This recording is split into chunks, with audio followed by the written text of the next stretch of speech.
Okay, this is film class, week 7, part 7. Sometimes it's super obvious. Later on in the movie, when the nerdy boys are communicating with the Lisbon girls, they're not sure what to say, and also I think they're worried the parents are kind of listening over the phone, and so they play music for each other. And the music they play for each other is very obviously connected to their situation. So one of the songs is Hello, and of course that's what they want to say to them over the phone, and then the girls play a song about being alone, and then the boys play a song called that involves the lyrics Run to Me, as if to tell the girls they can come there for safety or help or friendship. And then the girls play a song We're So Far Away, because they feel like they can't bridge that gap, they can't connect with these other boys. So sometimes music choices are really obvious, and that doesn't give you something good to write about. And I understand what students want. What students want is they don't want to look up the lyrics to a song and have it be useless because they feel like they've wasted their time. A lot of academic work involves checking a lot of stuff and only writing about the things that are interesting. So I might see 100 bad movies and one good movie, but I need to see 100 bad movies to find the good movies to show you in film class, and that's life. I don't know what to tell you. So maybe not all the songs in the movie aren't significant, but one song that is fascinating and very relevant is when Lux and Trip are made King and Queen of Homecoming, the Homecoming Dance. The song that plays is by a band called Styx, S-T-Y-X, and the song is called Come Sail Away. It is an absolutely fascinating song. It's a very popular song from the 1970s. So it makes sense the songs are chosen because obviously it's the decade the film takes place in, fine. But the song is thoroughly fascinating because the song is about escaping. Come sail away, come sail away, come sail away with me. And the opening of the song talks about that the guy singing the song says he wants to get on a boat, he has to leave, he's got to be free to sail the open waters, and then he's asking the person he's singing the song to come with him. So when you first hear that, and I think most people who listen to the song and think it's a lot of people listen to songs without really paying a lot of attention to the lyrics. And I think it's possible to listen to a song and really not know what it's about. Which is why if you have a favorite song, it's a good idea to Google the lyrics and read them along so you can find out what is the song that you love actually about.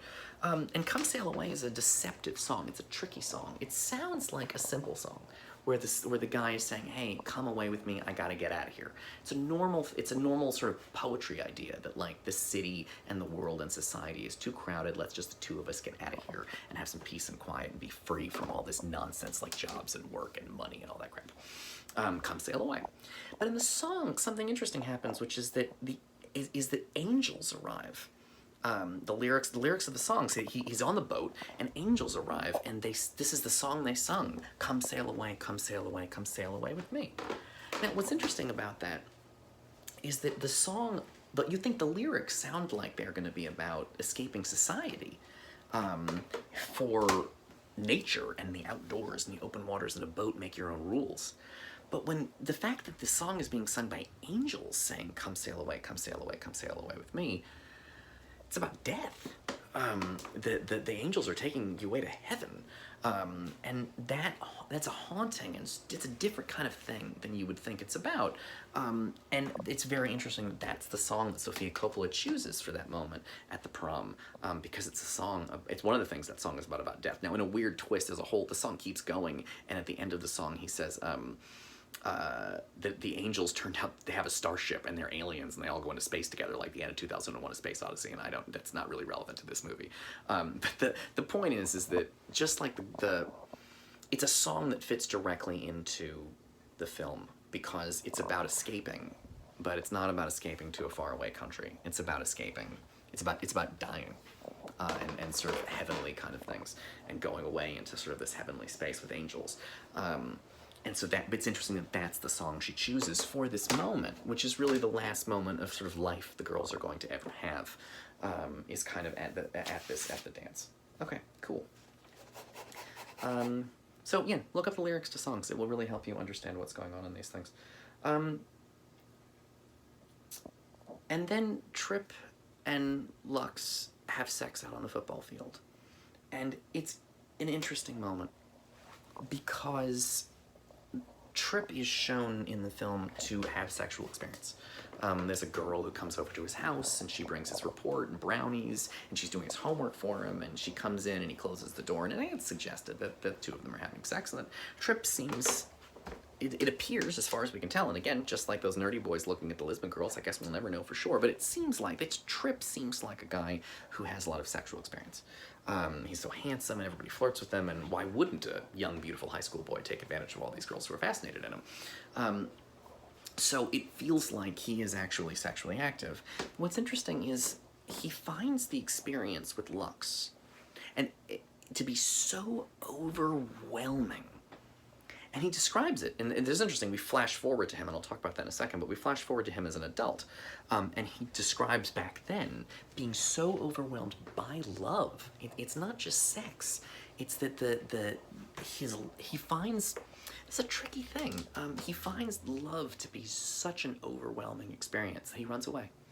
And he leaves her alone there, and she sleeps there until dawn and gets in so much trouble. He's overwhelmed by her, and he describes it as passionate as love. That maybe he's been having casual sex all this time, and now suddenly he's in love and has sex, and it's just too much for him. And he just can't handle it. Because he's entered into the mystery, not of sex, but of love. And he can't deal with it, and he flees. Because it's too much of a good thing. That's a thing that can happen in life. You can sort of, there's a one-on-one essay that I taught you last year, which is about the difference between like pleasure and joy. And pleasure is like something you can do every day, but joy is like an overwhelming experience. I mean, I honestly had an experience of joy. We got this, I found a tiny kitten near my house, and we've been taking care of this kitten, and it's just like, I love this kitten so much, but it like kind of hurts my heart how much I love this kitten. And it's a kind of joy that's like too much, and I think Trip finds Lux to be so overwhelming that he flees.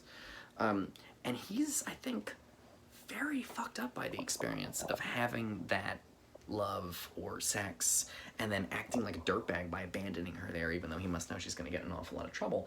And then years later, and there's been 2 scenes where we're interviewing the adult Trip, who interestingly is no longer sexy and is no longer cool. And then right at that moment where he talks about, oh, back then I was so in love with her and it was so extreme, I was so overwhelmed by her, this nurse shows up and says, you have 6 o'clock group. Now, we're not given any details about what Trip's life is like after the events of the film, except for these 2 brief scenes where he narrates what happened back then, as if he's... And I think the idea is the nerdy boys, all grown up, find Trip and interview him. I think that's who he's talking to in that scene, although it's, not clear. But what's interesting about it is that group. He's got a group at 6. He's drinking coffee out of, like, a paper cup.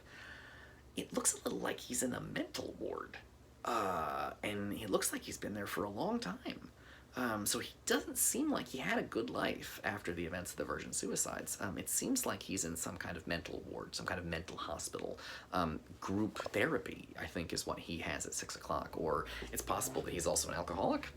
And it's that kind of group therapy, although it seems like if a nurse is coming over to tell you group is at 6, that seems like he's in a mental ward of some kind. And maybe he's been there for a while. It's a little dark. You get the smallest glimpse into the dark future of Trip, and again, it's sort of stupid to focus on what did it do to him, the terrible person.